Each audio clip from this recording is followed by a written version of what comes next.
This is chapter 2 of the Williams textbook, where we're going to be considering the basic financial statements. So let's go ahead and jump right in. We're going to really look at the financial statements, and mostly in the eyes of investors and creditors. So there are many that are interested in subsequent cash flows. A creditor is going to be interested to know if you're going to be able to pay back a loan or even to pay interest. And investors are going to be interested in whether there's going to be any profits, specifically any dividends that they might receive. Financial statements is really a declaration where we're communicating what we believe to be true, and the accountants prepare those financial statements when they fairly represent its financial activities. So when they believe that this is truth, then they're going to report that information. There are three primary financial statements. The first is the statement of financial position, and usually you'll hear that as being the balance sheet. Next would be the income statement, and finally the statement of cash flows. And those are the ones we're going to primarily consider in this chapter and throughout this text. The statement of financial position describes where the enterprise stands financially. So financial position is what is its financial position as of that date, and really looking at it being a still photo. So it's kind of like if the year end is December 31st, I always imagine in my mind that someone is taking a picture right at midnight, if that's the year end close, and say, this is what we have, this is the cash we have, this is the receivables we have, this is who owe us, here's who we owe. And it's very much like a still picture. You take a picture and it's that at that point in time. In contrast, the income statement looks at what happens over a designated period of time. So that might be a month, it might be a quarter, it might be a year, where we're going to show revenues and expenses over that period. And that way it's kind of viewed as like a movie, where it shows what happened over time. There's revenues, which are positive cash flows, and like you sell something and you get cash, or an expense would be an outflow of cash, and because of certain business activities. So you might go do a catered dinner for someone, and you get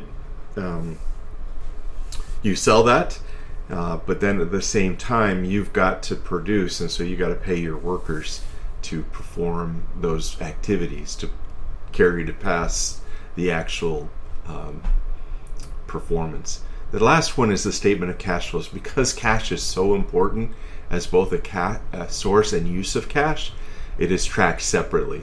If you run out of cash and you can't pay your bills or your loans as they come due, you will likely be out of business. You'll go bankrupt. And so that's why cash has to be so carefully managed. Here's an example of a starting point.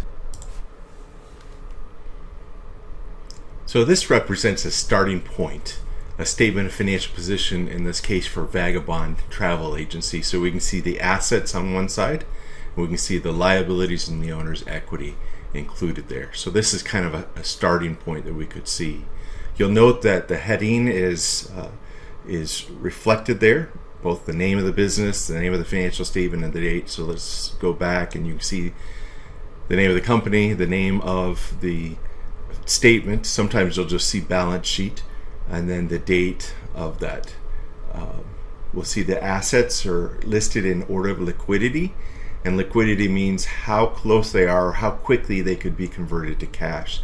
So you can see cash listed first, and we'll continue to go through these terms, but accounts receivable is those who owe us for work that has been performed, and then notes receivable, supplies, so forth. And the less liquid would be a building and land, not likely to be sold, at least not very quickly, and not turned into cash.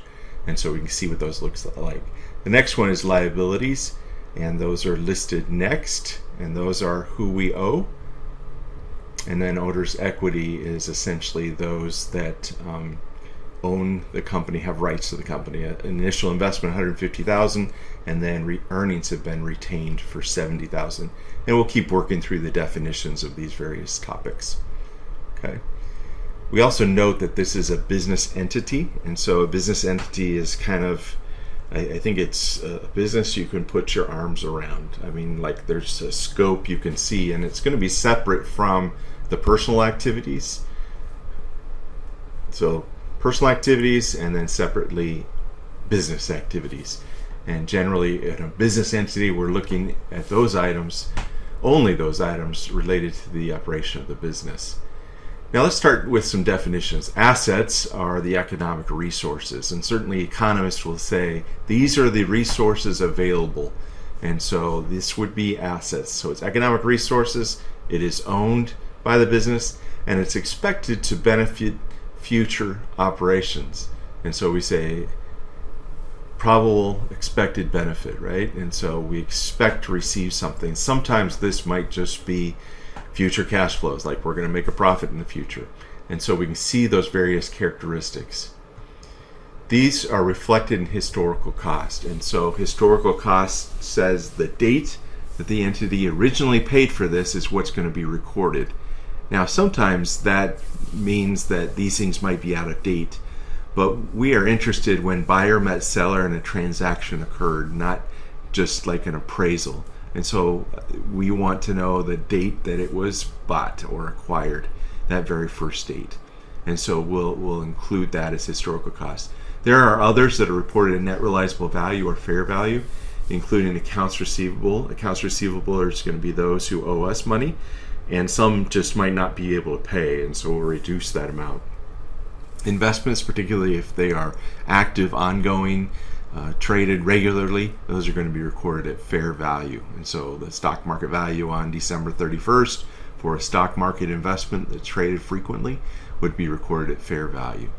The next is a going concern assumption, and the going concern assumption says we assume the business is going to continue.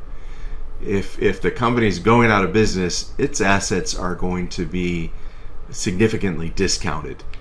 Just because you're going out of business, you got to liquidate real quick. But if we're assuming we have a going concern assumption, and that's something that we might want to consider as accountants or as auditors, will this company continue to be in business a year from now? The objectivity principle, so we're not trying to communicate opinions. We're trying to objectively report what has occurred. And so that's the primary reason we use historical cost, for example, is it's factual. Buyer met seller and a transaction occurred. And so that's definitely objective. So let's just say, okay, first assume you have owned your home for 10 years and you're supposed to report the value of your home to the city assessor. What information would you provide? Second, assume that you are planning to sell your home now. What information would you provide? And would those be the same amounts? So the more we report to the city assessor, probably the higher the property tax. Okay, so we want that low, and in general, if we're planning to sell the home, now we want to say, oh, this is worth a lot of money. And so those different situations are where the objectivity principle says, what is truth? And can we reflect that? We also have a stable dollar assumption, and that says we can use the dollar. Even though the dollar isn't always stable, we're going to make the assumption that it is. Even though in times of inflation or deflation, we might be in a position where the dollar is not quite as reliable or as stable as it has been in the past. But we're going to make the assumption that it is. And so in the US, we're going to use the dollar, just like we're going to use the gallon, the acre, or the mile as various units of measurement. That was for assets. Now liabilities are those that require future probable sacrifice or financial obligation. If I go and get a loan at the bank, I am obligated to repay that loan. And it represents negative future cash flows. Like this is going to be an outflow of cash to satisfy those obligations. And the person or organization to whom the debt is owed is called a creditor. We often think of them as a bank, but it doesn't have to be a bank. It's going to be someone that we owe. This is usually listed on the balance sheet in order in which they are expected to be repaid. So we will include that. And these represent claims against the borrower's assets. So they'll say, in the event of bankruptcy, they'll say, well, I gave a loan for this. I should get, I have a claim against the assets that exist. The last category here is owner's equity. And this is what the owners have claims on. And after the liabilities are addressed, then they have rights to the residual amount, whatever's left. And so that is included. And this must equal assets less liabilities. So increases in owner's equity, how do those come? Hey, if we invest more money in the organization, or we are profitable. So we can see here in transaction 9 that overnight paid operating expenses of $1,400 in cash. And so we see a reduction in retained earnings, and we see a reduction in cash. So this kind of reflects everything that's happened. This is an expanded accounting equation where we have all the assets listed on the left side of the equal sign, and then liabilities and owner's equity on the other side.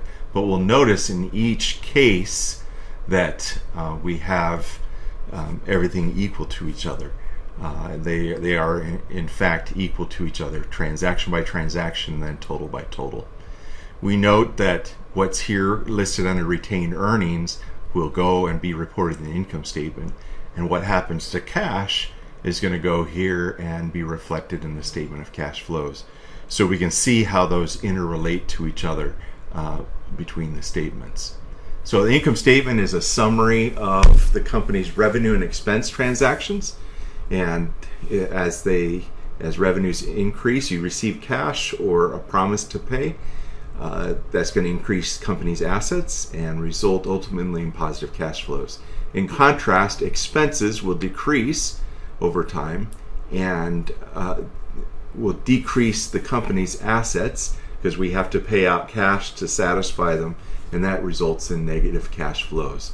And so over time, remember this is like a movie, and so net income equals revenues less expenses over time. And so we can see what overnight's income statement looks like. Remember they had sales revenue of $2,200, and then they had operating expenses, both wages and utilities, of $1,400. So they had net income of $800 there. The statement of cash flows is broken up into 3 component parts that help us understand more where the cash went. It can be operating activities, and this is what we normally do in the business. For the case of overnight, they are fixing cars, and they so they get revenues for that, and they have to pay various expenses to do that. Those would be operating activities. Investing activities would say, hey, what are the big fixed assets we've bought? What are the big things investing? And that's typically land and buildings. Sometimes we'll call that property, plant, and equipment. The last one is financing activities, and those would be the effects of either the owner's investing, owner's equity, or the creditors loaning money. Example is liabilities, right? And so when that involves cash, then we'll be looking at financing activities. We can see what this looks like in terms of a statement of cash flows, and we can see each of the transactions we made. So here's the revenue and cash paid. Here's the purchase of land, building, and tools, and then ultimately the sale of tools, and then the sale of common stock. So we started at nothing. Increase in cash was $16,600, so the ending balance is $16,600. So we can see what that looks like. So we note a relationship among the financial statements, and you could kind of see that if you go back just a couple slides here. You could see how they are all related to each other. So this was what happened to the accounting equation with assets on the left, liabilities and owner's equity on the right, but you could see how the income statement and statement of cash flows fold in. But as we look at this particular grid, remember we're looking at the balance sheet at the beginning and the balance sheet at the end. Remember, those are snapshots. Those are what happened on that date, what exists. And what happens over a period of time is the income statement and the statement of cash flows.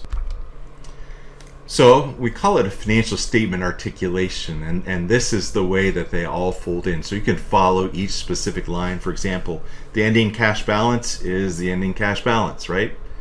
And property, plant, and equipment, well, where'd that came from? That came from investing activities. So you can see those investing activities included there. And you can see, the income statement and how that affects. Here's our operating activities, and so you can kind of see, where the cash comes from. And so these are all connected together and serve to tell different aspects of the financial position of the company. And so we're going to use all 3 to evaluate a company. And that'll be in the information set. Now assume you're a financial analyst for a potential supplier to Overnight Auto Service. Overnight wants to buy goods from your company on credit. What factors might you consider in deciding whether to extend credit to Overnight? So that's the question, right? The question is, hey, are Overnight's financial position, is it in a good position to pay back loans? And so you might look and say, okay, how much cash do they have? Are they profitable? Do they have good equipment, and is it paid for? Those types of things. So then when it comes time to pay, for their goods on credit, they can trust you. And so they're going to be looking at a number of those aspects.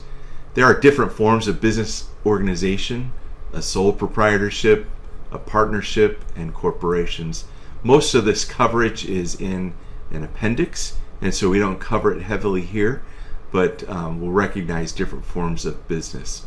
And there's also corporations. So I would guess all stocks that are traded on a public exchange are corporations, and they offer limited liability to the shareholders or stockholders. And so we can see what that ownership position will be, and how it would look differently in a partnership.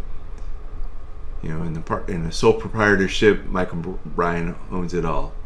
In partners equity, okay, McBrien and his wife are sharing responsibility in our partnership.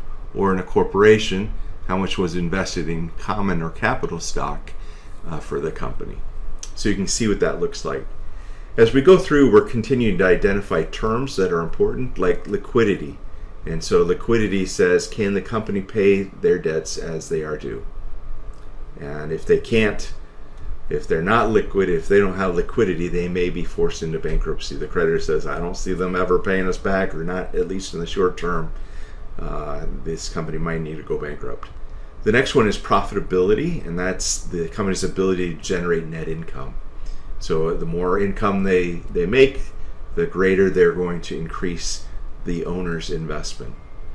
We're also interested in short run versus long run. So sometimes there's a fixation on a very short term that we got to be profitable immediately, but sometimes we're most interested in long-term profitability and seeing if we can be profitable over the long term. A lot of times liquidity looks at the relationship on a very short-term basis, says, hey, we've got bills we've got to pay very soon. Do we have cash? And so we're kind of looking at short run, but also looking at long term in tandem. We also want to make sure there's adequate disclosure, that we are giving financial statement users what they need, including disclosures that they might need sometimes in the financial statements, or notes accompanying the financial statements, or other disclosures that might be used as well. And so in terms of adequate disclosure, we think about significant accounting policies, and that's usually in the first footnote. Subsequent events, even though the financial statement, the balance sheet might be reported as of December 31st, there might have been something that happened in January. And so if we go and report everything on December 31st, but don't explain, maybe there's an accident or an issue, or maybe good news, you got a new contract, you'd want to report those.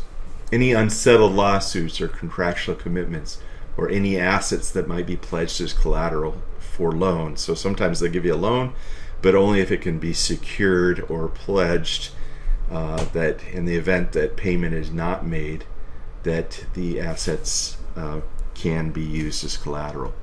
And that's kind of the way a mortgage works, right? The mortgage says, hey, we want you to pay, but if you can't pay, we're going to take the house back. That's an example of being used as collateral. Certainly management has interest in the financial statements. Creditors are more likely to extend credit if financial statements show a strong statement of financial position. So all other things equal, they'd like to show relatively little debt and lots of cash, or lots of liquid assets. You can't always control that, and so you want to be really careful with some window dressing. Window dressing says, hey, we want to look the best we can, and just have to be careful. In chapter 1, we talked about the control environment, and we want to make sure that management is ethical and appropriately reporting their financial position.